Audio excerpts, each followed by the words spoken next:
Hey man, say man, we do what it do. Still with the camp, shine like a lamp. Y'all know the rest. Big boss, K-Pole, top boxer, fuck about soliloquy. Tough times don't last. Good people do the knock yourself. Call me if I like maybe matter. Peak game metaphors on swing. Before we get into the main answer, the main dish, I told y'all we clutched that. That we're talking about. That boxing. We're gonna introduce our second host though. Future Hall of Famer. Salute to all our soldiers, man. We got a lot going on in the world, so prayers for everybody. But Brody on the hustle, okay, Coach B. Let me know how you doing. What it is, folks, we clutched up, we clutched out. Y'all know we're here to talk about Capo. Tell y'all that every time. I'll tell you that every time. We here to talk that boxing, man. But before we get into the meat and potatoes, the big entree in the situation, y'all know what I'm finna tell y'all. Hey, God, wake y'all up. He put breath in your body. Everything else extra. Get up, do you, take care of you. And with all that being said, I'm gonna go ahead and pass it back to Capo. Let's continue the show and let's let them know how we flow. Already. So it is fight week for Canelo Alvarez, Terence Crawford. I'm giving all y'all heads up. This is the last time we're talking about Terence Crawford and Canelo Alvarez for a while. It's been a lot of buffoonery, a lot of idiocracy, uh, a lot of emotions involved, especially when it comes to Terence Crawford. The Canelo fans surprisingly have been level headed from what I've seen, Coach. But the Bud Booty Wars, as I call them, the Fleece Johnsons, they've been real emotional animated. So we're gonna get to King animation, right? We're gonna get to the King animated, Timothy Bradley. Now, Coach, Timothy Bradley did a video and he went in the spiel, and I know you've seen it, so because we was talking about it just a couple minutes ago, but for the sake of the video, Timothy Bradley went into the spiel about Terence Crawford, and how his mentality is. He a thug, and how he got shot in the head. You know, he was built for this moment. He used to beat up grown men. You know, he said he know Canelo got represent Mexico, but Terence Crawford is ain't supposed to be here, and but due to his mentality, it's brought him here. So, Coach, it's Terence Crawford's mentality. We just going straight up into this. Is Terence Crawford's mentality gonna be the reason why he beats Canelo Alvarez? It's time for you to cook. I know so. No. What does mentality have to do with anything when you get in the ring? What does that have to do with absolutely anything? Your mentality can be 100% hood, 100% thug, 100% gangster, or it could be the other way around. You could be straight from the suburbs, wear glasses, everything, wear suits, wear ties. You still got a backpack with a cartoon character on it. Your mentality has nothing to do with what you gonna perform and what show you gonna put together when you get in the ring. It has absolutely nothing to do with that. Nothing to do with that. I can care less about where you from. No disrespect to Bud. I don't condone violence. I don't condone anybody picking up a weapon and shooting and aiming, or whether it's purposely or accidentally. I don't condone none of that. Shooting at folks and then innocent bystanders getting hit. Thank God he's still alive, because I wish death upon no man or woman or child. But at the same time, that has nothing to do with preparing you for a moment like this. That has nothing to do with it. Like I said, it's good, and I'm pretty sure his family is grateful that he's still here. He's still surviving. He's still thriving. He's still doing great things in the sport of boxing. I'm not taking that from him. But sometimes people just get too wrapped up in their emotions and going for the guy they're going for, and they take it past what it's for. Right here, Timothy Bradley is taking it past the sport of boxing. Your mentality has absolutely nothing to do with anything. Sometimes it can persuade what goes on in the ring a little bit, especially if you got a nervous mentality about it. But being a gangster, a thug, or being from the street, being from the hood, it means absolutely nothing. Because he wasn't the only one that was made. We heard this story represented in the sport of boxing many a times. Hell, most fighters that are incorporated in the sport of boxing came from the same type of scenarios Bud has came from. So again, the mentality thing, we can drop it. It's cool. You got a little extra edge. You got an extra fight in you. That's cool. It could be the difference maker, but most of the time it's not, because if you get in there and you lose your cool, you could be asleep and you could be cooling off down in the ER and then waking up the next day trying to figure out what the hell happened. You know what I'm saying? So mentality, drop it. I'm not. And then when it comes to Timothy Bradley, I don't listen to nothing he say. He ain't got too much right since I've been paying attention to what he actually say. And I, like I said before, I feel like he be putting that curse on fight. As soon as he mentioned the fighter name that's doing good, they get in there, they lose, and they never the same. So again, when it comes to Timothy Bradley, he's a smart, intelligent man, but at the same time, he just be saying some off the wall, throw it off stuff, and I've never really rocked with what he has to say. And then I'm gonna put this on there too. I feel like Timothy Bradley is scared of Bud Crawford, and that's why he represent Bud Crawford any way he do. Because it was a while back where they had beef, and Bud, I believe, it was alleged Bud ran up on him. Timothy Bradley got quiet, hush mouth, yada yada yay. And ever since that moment happened, every time he has had a chance to uplift Bud, he does that with the utmost respect. So it's like I don't want to hear nothing from Timothy Bradley about Bud. And again, mentality makes it has nothing to do with it. You got to come in there with a clear mindset, with a sharp IQ, with your tools ready to go to war. That has nothing to do with it. Mentality has nothing to do with it. Agreed. I think um, Timothy Bradley basically has this loyalty to Crawford because Crawford beat him into submission. That's what I think. Timothy Bradley talks about Terence Crawford. Oh, he wasn't no sparring partner. That's because that man put hand, fists, and feet on you, right? Timothy Bradley as a fighter, we're just gonna be real, wasn't really that good. He made it into the Hall of Fame because he fought Manny Pacquiao a couple of times. Got gifted a decision against Manny Pacquiao. Had a war with Ruslan Provatnikov. But other than that, his career has been pretty pedestrian, right? And he ducked Errol Spence. We're not gonna talk about that. It's crazy. He talks about how the whole size of the street thing when it comes to Errol Spence, but when he was supposed to fight Errol, there was size of the street. That's all I gotta say. But I don't mean to go down that road, but it's just like when as it pertains to the mentality, it means nothing. Like Coach said, it's all about your fight plan, right? I used to say game plan, but Coach corrected me. He said fight plan. So it's all about your fight plan, right? You could have a mentality to go in there, and I'm just gonna be real with you. And Coach can you could chime in on this if you want. Every fighter mentality is to go in there and win a fight. If you got the mindset as a fighter to go into a fight and lose, what are you getting in the ring for? What are you preparing for? What are you losing weight for? What are you having them weeks of sparring? What are you having them hard sparring days for? What are you running for? Right? So every fighter has a mentality to go in a fight and win. Right?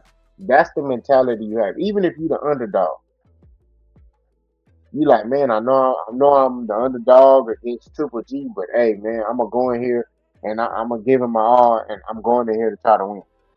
That's what it is. If you don't have mentality to win, why you getting in the ring? So him trying to highlight, oh, Crawford has this, has that, and he experienced this. Look, man, at the end of the day, I'm not saying everybody come from the hood, but the hood is nothing to be glorified. It has nothing to do with the ring. I know some dudes from the suburbs who whoop some dudes from the hood in that ring. So just because you come from a certain environment does not negate or does not help you in that ring. Okay, Terence Crawford is a good fighter because he has high boxing IQ. That's what it is. Okay, is it as good as y'all trying to make it to be? No, but he has high boxing IQ. He's an athlete. He's very athletic, and a lot of the guys he's more athletic than them, so he can do certain things in the ring and get away with. But you're moving up to 168 against Canelo Alvarez. Like I said, me personally, I don't really care about this fight. I do hope Terence Crawford beat Canelo because Canelo doing some sideways stuff. But my boxing logic, unbiasedly, Canelo's going to win this fight due to the weight. That's what it boils down to. You moving up three weight classes, and yes, I'm saying three because you did a brief stint at 54. So you're moving up three weight classes to fight a guy, a bigger guy, okay?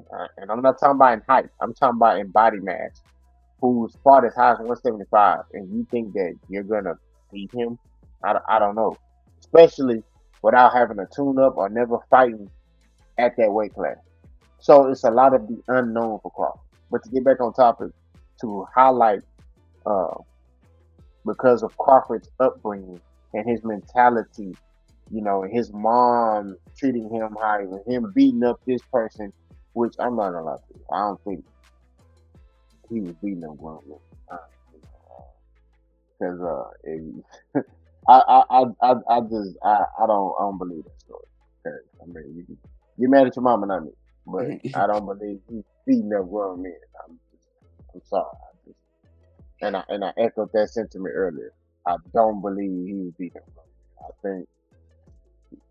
I think it was an over exaggeration by Timothy Bradley. They do that a lot with Terence Crawford, but mentality, him going into this fight, he's supposed to believe he's supposed to believe one thing, but that doesn't guarantee him a win in this fight. Everybody talks about him being tough. You could be tough and get hands, fists, and feet put on you, and you walk out that ring with an M. So, I think with Crawford, it's just this. They hope and wish and you know pray for him to you know get to that next level and be that next star. We'll see. Like I said, me and Coach, I know I'm not watching the fight. Coach said he ain't watching it, but what I mean. It's not a fight that we want to see. Um, but Coach, how do you feel about this? There was a video that's going around. Terence Crawford hitting the noodle, right? And he's looking a bit slower than normal, right? So how do you feel about Crawford? Do you feel like that weight is affecting his speed? Or do you still feel like it did affect his speed, but he still might be faster than Canelo Alvarez? Or do you feel like Crawford is not a fast puncher? He's more of a timing and rhythm guy. Let me know. I'll be honest. I've seen the video. There's a lot of scenarios and a lot of different ways we can put it. We all know most of the time when we see people on the noodles, it's either mid train session or at the end of training session. Yes, I get it. At the same time, me looking at the video, Crawford looks slow. And honestly, Crawford was never a guy who I seen with speedy or fast hands. Like Capo said, he's more of a rhythm guy. He's more of timing. He's more of placement, which is cool. There's nothing wrong with that. But at the same time, when I look at this video, this is what is expected of him at this point in training camp. You've just put your body through a rigorous routine of shredding, then going into gaining mass, then shredding the mass that you gain. So you just went through three transformations trying to get yourself equipped with the proper, body type to take on the Canelo Alvarez. So this is what expected of me to see from a Terence Crawford going into, the final week headed into the fight. He's gonna rest this entire week. He's gonna, hopefully nutrition himself the proper way. He should be stretching. He should be doing light things like tuna, light, how can I say it? A light touch up things to make sure he's still, keeping himself acclimated to the weight and the transformation he just went through with his body. But at the same time, he still looks a bit slower. And there's nothing wrong with that. Y'all making it seem like Terence Crawford was the fastest guy in the world when it came to hand speed, foot speed, and he's just drastically changed. He's never been a speed guy. So I don't know why y'all get all wrapped up and tied up in y'all emotions when it comes to Bud Crawford. If you're looking a bit slower, it's expected. He put on some weight, and who knows how much he is in that video. He might be shredding weight right now to get to the perfect weight for him that him and his fight team thinks he needs to be at. He could have been a little bit heavier in the video, so he may have been slow. So it is what it is. But I can tell you one thing, looking at that video, he looks slow because even the coach that is operating the noodles is giving a slight hitch and bounce before he's moving the next noodle to give Terence Crawford a chance to set up. Now, if I'm operating the noodles, I don't give you no hitch. My hands are moving, so these noodles are moving. So you need to be moving at the same timing and speed and rhythm that I'm at to be catching these punches. It shouldn't be I'm gonna catch here, come back to the middle, come back to the center line. Oh yeah, that's another thing. Why is he on the center line? I don't play that center line stuff. When I'm training you, your head should always be out the center line. If not, you getting popped with the mitt, you getting popped with the noodle, you getting popped with the whatever I got in my hand. Get your head off the center line. Why is Terence Crawford on the center line? But that's another topic, another story. But anyways, the coach is giving him a slight hitch or a slight millisecond in between each, transition with the noodle. That also lets me know he's moving a little bit slower. Because like I say, If you know what you're doing with the noodles, and Terence Crawford is decisive with his defense, and he's really that fast, them noodles moving. Pop, pop, pop, pop, pop, pop. Pause. Step out of range. Back in range. Pop, pop, pop, pop, pop, pop. It's no pop, pop, pop, pop. No, that's him being slower. I'm not gonna break that down any more than that. But at the same time, like I said, there's nothing wrong with being slower at this point. You gained a lot of weight. Your body been through a few transformations. I expect it to be like that. Am I saying he's the slowest guy in the world? No, I'm not. Was he ever the fastest guy in the world? No, he's not. He's a timing, he's rhythm, and a placement guy. He places his shots off of timing and rhythm. He's never had speedy hands, in my opinion. And you can go back and look at the film. And to answer the question about, do I think Canelo slightly faster than him? When I go back and I look at the footage on how these training camps went, I seen what Canelo was doing with his hand speed in sparring. He was throwing two feints and landing 3 punch to 4 punch combinations directly after the feint. That's not something I'm accustomed to seeing Canelo do. And it looked it quick. It looked it quick. It looked it crisp. He knew what he was doing. So at this point, according to what I've seen in the last few days with videos and footage coming out, like I say, I don't know what time frame these videos were made, and I don't know when they were dropped. But at the same time, according to what I seen Canelo doing in sparring versus what I see Terence Bud Crawford doing with just noodles and other, type of pad work and mitt work, I would say at this point I'm going to switch up what I said, and I'm going to give the slight advantage to Canelo when it comes to hand speed, because I seen him do it during sparring. I see Canelo doing this. I mean, I see Crawford doing this stuff on mitt work and noodles. If you slow on mitt work and noodles, guess what you're gonna be in the fight? You're gonna be slow. And it is what it is. Like I said, I'm not saying he's the slowest fighter in the world, and I damn sure never thought he was the fastest fighter in the world.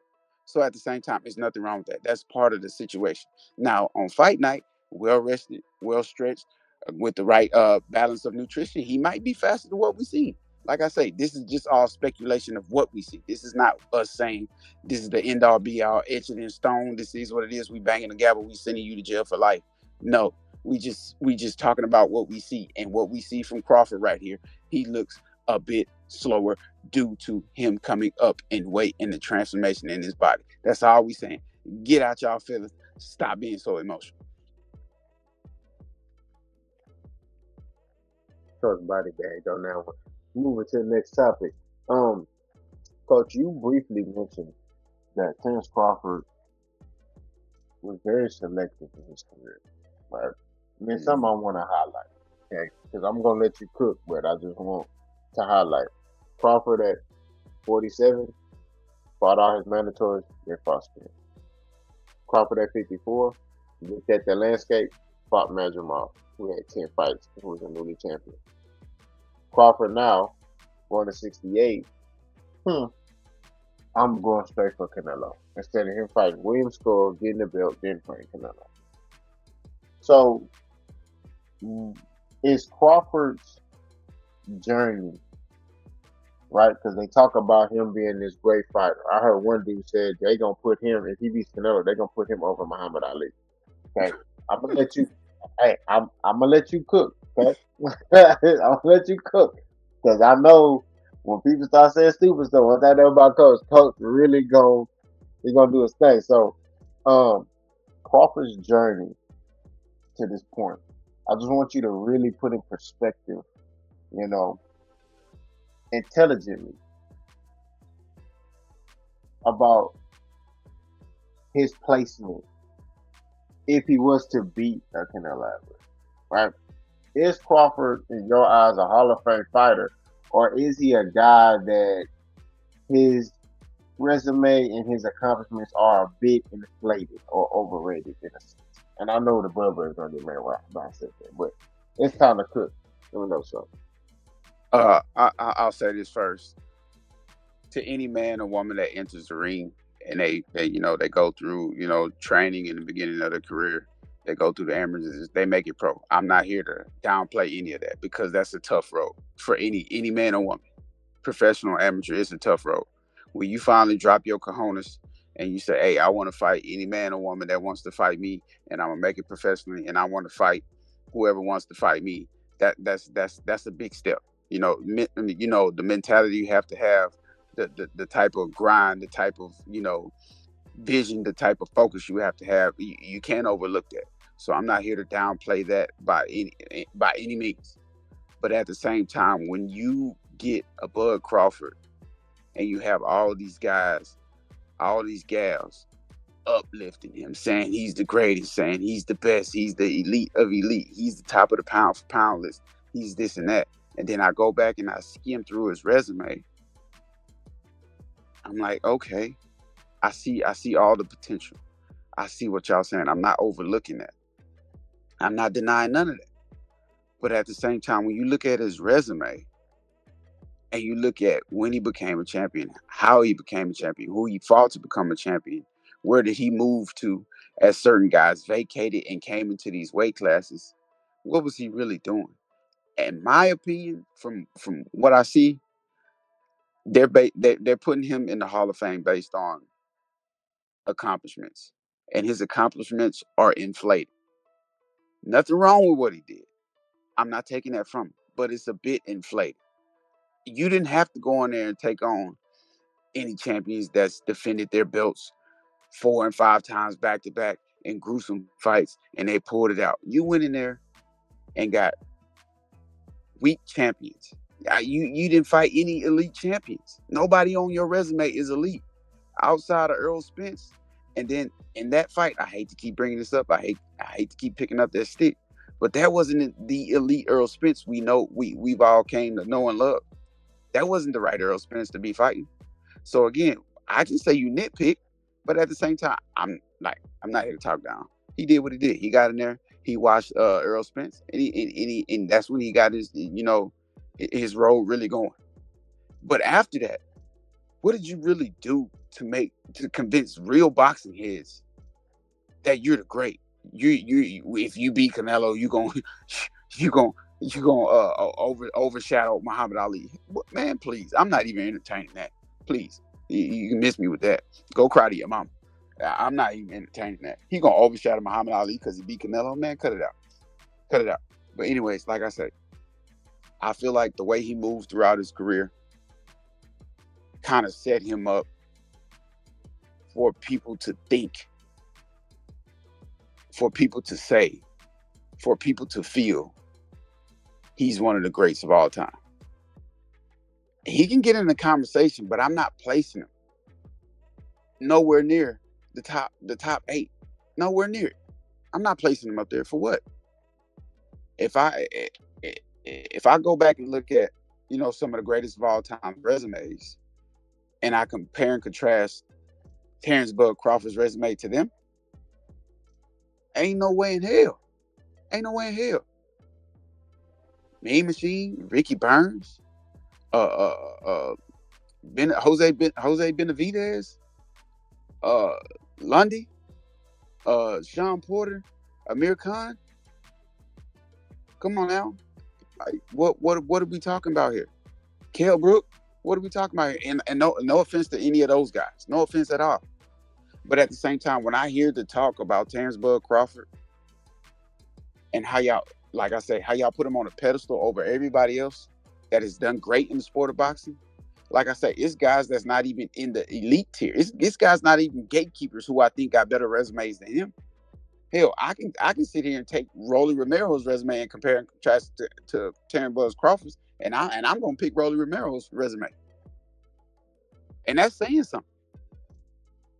Hell, at this point, I don't even talk about the guy too much, but I can throw Teofimo resume in there. I can throw Ryan Garcia in there against his resume, and them guys ain't fought too many champions, but their resume still gonna stand out because they got the highlighted names on there. The guys they're supposed to be fighting when they're supposed to be fighting, regardless if it was for a belt or not. They still went through it. They still dealt with it. Win or lose, they still got that name on their resume. We get so wrapped up in a guy being undefeated that we think he's great. Hell no. Some of the greatest fighters I done seen then took some of the craziest L's, but they went in there and you knew when that fight was over, you knew he was in the scrap with an elite. It just so happened that elite got beat by another elite, and that's cool. We're not going to down you. We're not going to downplay you. We're not going to shame you for that. But when you get in there and you say I'm undefeated and you go down that resume, and I'm going off for what y'all say, Bud has the greatest IQ of all time. Bud is one of the fastest fighters of all time. Bud can naturally switch shit. Bud has some of the best defense of all time. Bud has some of the best footwork of all time. Okay, cool. But when you go down his resume, what did some of those fighters have over him? Nothing. He was supposed to go in there and beat these fighters. He did what he was supposed to do. You don't get great credit. You don't get elite credit for doing what you're supposed to do. You get elite credit when you go above and beyond. And I don't see that in Bud's resume.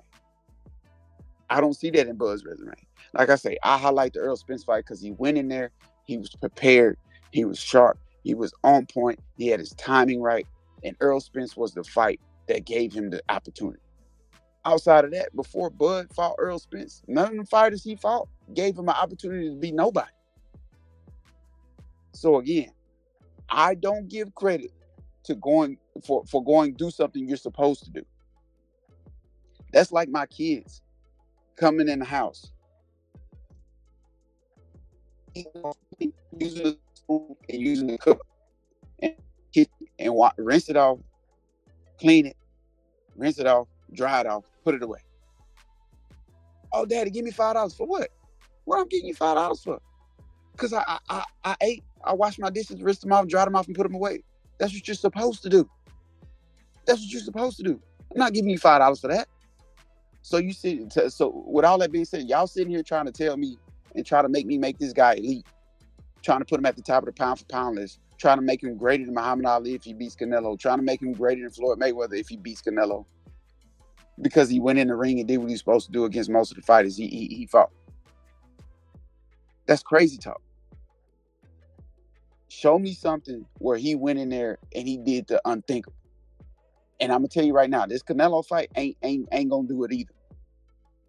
This ain't gonna do it either, because this fight is not necessary. I'm gonna tell you what would have did it. If you would have stayed at 154 after you fought Madrimov, watch all them guys move into the division, and you say, man, forget that Canelo fight.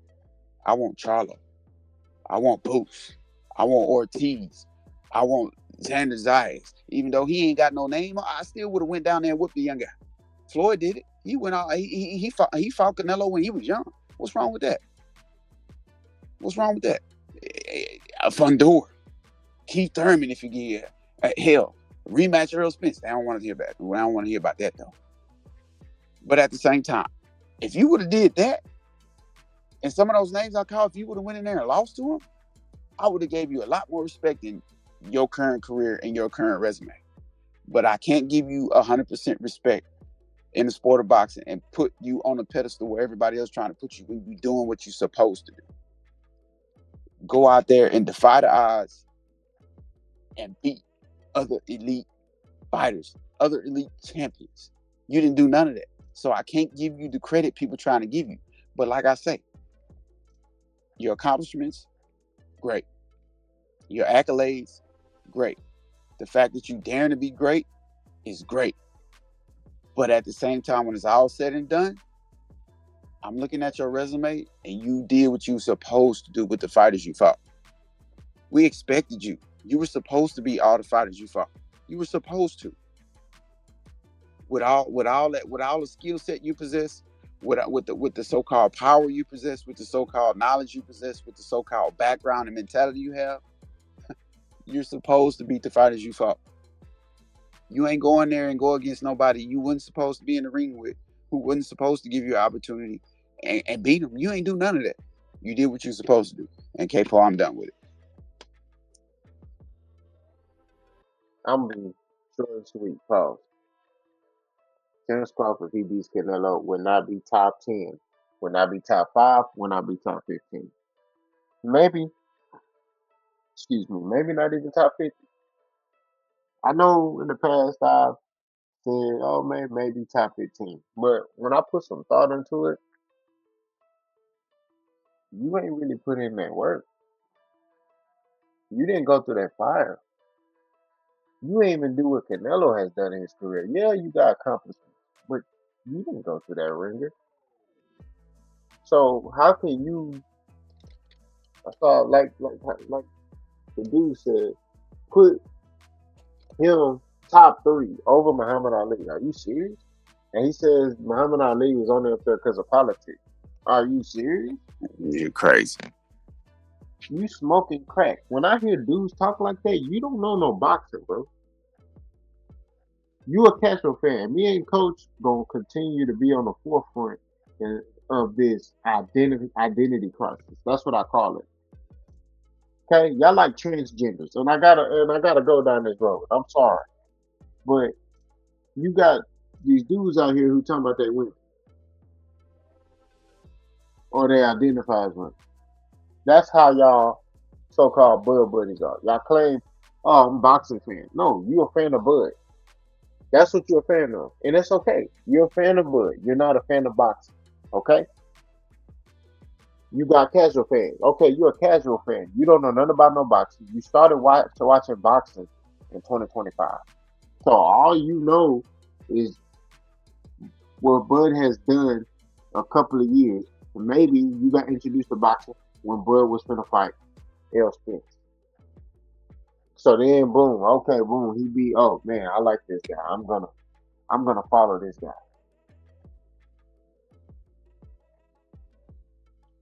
We have to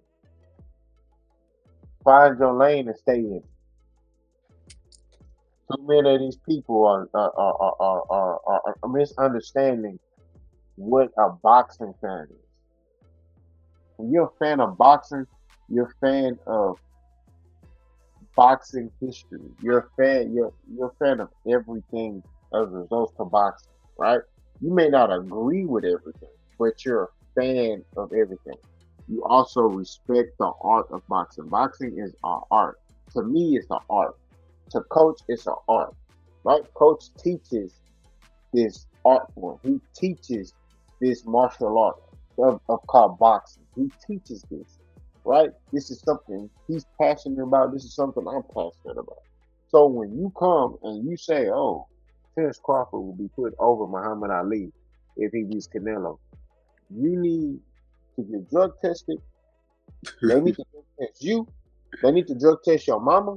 They need to drug test your daddy if you know who your daddy is. They need to drug test your grandpa, your dog, your fish, whatever you got going on in the vents in your house, in your car, wherever they put in your food. They need to test everything because there's no way Terence Crawford should be top three for beating this version of Canelo Alvarez. I'm sorry. This is a version of Canelo Alvarez. Even if he beat the prime Canelo Alvarez, his body of work does not equal top three all time. It doesn't. How can you put him over Floyd Mayweather? Hmm. You can't. How can you put him over Roberto Duran? How can you put him over Sugar Ray Leonard? How can you put him over Marvin Hagler? You can't. Mhm. And that's a short list. I could throw James Tony, Lennox Lewis, Evander Holyfield, Tito. I Sweet Pea. Man, y'all crazy. Y'all are crazy. Y'all are smoking rocks, not crack rocks, gravel rocks. Y'all shooting. Y'all finding a way to smash up gravel and inject it directly into your bloodstream. You crazy. You crazy. You crazy. You can you get R.I.P. George Foreman, R.I.P. Muhammad Ali. Like what? His resume ain't even better than Usyk's. His resume ain't even better than Fury's.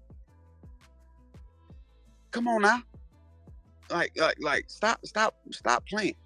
He's great in his own way, but at the same time, like we said, I can't give you credit for doing what you're supposed to do. There's no way. That's not how I view the sport of boxing. Define the odds, fighting the best of the best, beating the elite of elite, beating the champions of champions is how you get your name up there. And he hasn't done that throughout his career.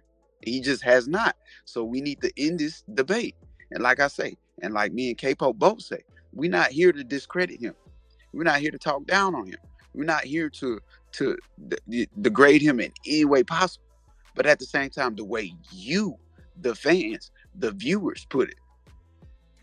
That's where we come into play as real boxing heads and put y'all in y'all place. Because a lot of y'all, I'm gonna be honest, a lot of y'all just became boxing fans with the birth of social media, Twitter, Instagram, TikTok, Facebook Live, Facebook video. Y'all became boxing fans when that thing when social media became a thing, and that ain't been around that long. In case some of y'all forgot, social media ain't been around that long. It ain't been as wide of a range. It ain't been as broad that long. And now that half of y'all got live TikTok, live Instagram, y'all feel like y'all can just get on there and talk boxing. No, we know when we talking to a real boxing head. And we didn't have conversations in the comment section with real boxing head. Because when you're talking to a real boxing head, because they ask the right questions. They ask the right questions. And they agree upon certain things and they disagree upon certain things. Some of y'all just get in there because we talking about Bud and just disagree with everything. Just because Bud is y'all favorite fighter. If he's your favorite fighter, that's cool. But remember, when you get in there in the comment section, you talking to me and K-Po, you talking to real boxing heads. We study this. K-Po, he want to become a coach. He's under my tutelage. I'm helping him become a coach. I'm helping him understanding how to break down certain things and how to utilize certain tools when it comes to this here. Like I say, when it comes to being a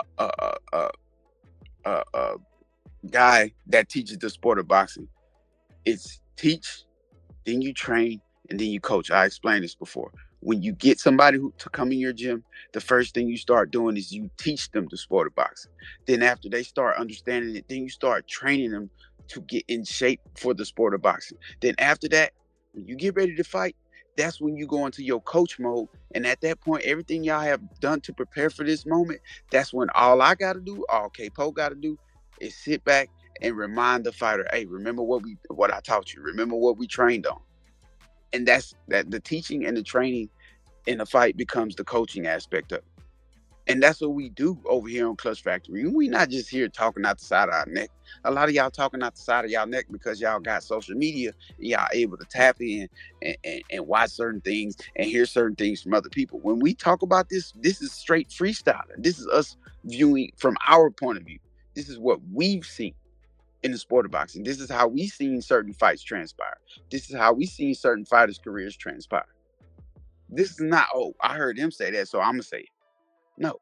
Because if you get on here and you really paying attention to our videos, we present the topic, we present the questions, and we answer it from our own point of view, from our own perspective. A lot of y'all just get on here repeating what you heard somebody else say. So half of y'all can't even recall or can't even get to a boxing gym. Don't even know what boxing gym located. Don't even know what it takes to sign up to be in the box. You don't even know the first 3-4 steps to even become a fighter. If we say, oh, he green, y'all thinking, oh, he good to go. No, if he green, that means he knew. He ain't got no fights under his belt. Half of y'all don't even know that. Giving away free chicken right now. Coach, stop it. You're giving away too much. My bad, K-Po. Go ahead. Nah, you can hit on the head, man. That's why we got Clutch Factory. We here to educate and we here to dominate and take stuff over. That's what it is. So when it comes down to this boxing talk, man, this is not coming from a place of emotion. This is not coming from a place of where, you know, we just emotionally tied to fighters. No. This is coming from a place of knowing. This is coming from a place of studying. Like Coach said, he teaching me the game as far as from a coach's perspective. So having that fighter lens, I'm looking at stuff from a fighter lens. Coach is looking at stuff from a coach's perspective, which is a broader overview, right? And that's why when you hear Coach speak, you see how calmly he breaks this stuff down. Me, I'll tell you from a fighter perspective. My responses are mainly like, we just gonna be real blunt. And out of coaches is blunt too, but it's from a broader perspective. He looking at it from a wider perspective. He looking at it from overhead, right? I'm looking at it from a narrow lens because from a fighter's perspective, you're gonna look at it from a narrow lens. He's looking at it from a broad perspective, and that's what makes Clutch Factory so good. Is because I'm able to put my fighter perspective and mix it with Paul's coach's broad perspective, and we come up with Great, great information for you guys. Coach, you got anything else you got to say to these No, honestly, bubble? my bad. Go ahead. My bad. My bad. Nah, I was just trolling. I said Bud Booty Wars, but go ahead. uh, I just wanted to say I'm not. I know it seems like we antagonizing Bud a lot, but that this is what y'all keep asking for, and nobody's got in the comment section to ask what do we feel about Canelo? What's some of his flaws? I know some of his flaws. He chooses to sometimes let guys dictate the pace. Sometimes he chooses not to cut off the ring. He's not. He may not be as fast. He may not be as strong. He may not be as powerful. He may not be as sharp. And yes, there's an opportunity for him to lose this fight. But at the same time, when I look at it from a broad perspective, a wider scope, a bigger lens, my boxing knowledge as a coach tells me that Bud should win this fight, but because of all the different outcomes that can be presented in this fight and people overlooking Canelo, it just points me to say, hey, Canelo's going to win this fight. And I could be wrong. I ain't scared to be wrong. But at the same time, I'm not going to roll with a guy just because I got a million people saying, oh, he the greatest of all time. I'm used to being the underdog. I like being the underdog. I don't want you to think I'm a threat. I like that you think that I'm not a threat. And I want you to be surprised when I start my performance. I want you to be astounded when I start my performance. I want you to be shocked and in awe and disappointed when we finally beat you. I want you to feel that way. Because the way the world is nowadays, everybody overlooks everybody. Nobody can compete with nobody. Just because of the way they build, where they come from, how they talk, how they stand, how they walk, how they run. Everybody see that. And judging books by its cover ain't what I do. I'm gonna open that book up and I'm gonna get to read. I'm gonna see what you're good at. Period. And I told y'all this plenty of times. I'm gonna see what you're great at. But if you give me any glimpse and show me what your flaw is, it's a wrap. It's a wrap. If I see you can't go left, guess what? We dancing left all night. If I see you can't go backwards, guess what? I'm pushing you back all night. If I see you can't counter, guess what? I'm not, you're gonna have to try to counter all night. If I see you ain't got no power, guess what? Guess what? I'm gonna make you have to sit still and throw power shots all night. And that's how I work. And that's how everybody should work. Stop judging people by the book, by the looks of his cover. But with all that being said, you spent the last 30 minutes to an hour with your two favorite hosts that'll never leave you in the dark about any post when it comes to the sport of boxing. Continue to comment, continue to subscribe, continue to like, continue to share, continue to do everything that y'all been doing. Because me and K-Po, we don't run from none of that. We don't run from no smoke. And everybody that gets in the comment section and express their concerns and their opinions or even ask questions, we appreciate it. Even if you are in love with a fighter, we still want you to come over here and talk to us because we're going to talk back to you. We're going to respond to you. Like I say, we haven't been responding to every single comment, but lately we've been responding to comments. And like we say, we ain't running from no smoke, Whatever it is you want us to talk about, whatever corrective criticism you have, even if it's some stuff you feel like you just need to say or get off your chest, and you want to tell us over here at Clutch Factory, come on. We here to listen. We here to listen 100% for sure. But at the same time, we still in the midst of the beginning. We still growing. We still got other things coming. Pause, no freakies in full effect towards the end of the video. You feel me? But at the same time, be on the lookout. Because like I just said, we like when you think something other than what we really are. We like to feel, I like to feel of being an underdog because I'm going to surprise you every time. But at the same time, that's what Clutch Factory is. We the underdog right now. We got a whole bunch of bigger sports channels, bigger YouTube channels, bigger podcasters in front of us. But at the same time, when we get there, you're going to know. You're going to know because they're going to start coming to us, asking us questions. They're going to start wanting to be interviewed by us. They're going to start wanting to sit down with Coach and K-Po. But with all that being said, you've reached the end of the podcast. We talked a little bit more about Bud and Canelo. This is the last time we're talking about Bud and Canelo until after the fight. And even if we don't talk about it after the fight, because K-Po not watching it, I'm not watching it. I'm gonna look at the highlights at the end of it, and then I'm gonna come up with what I see, Then we might talk about it, and if we don't, you still can say what you got to say. We're gonna answer your comments. We're gonna answer everything you got to say. But at the same time, this is the end of the video. Much love to everybody. Much love and peace to everybody. Excuse me. Go ahead, K-Po. You got anything to say? Not, you can finish closing us out. I'm boss. That's coach. We out of here. Salute.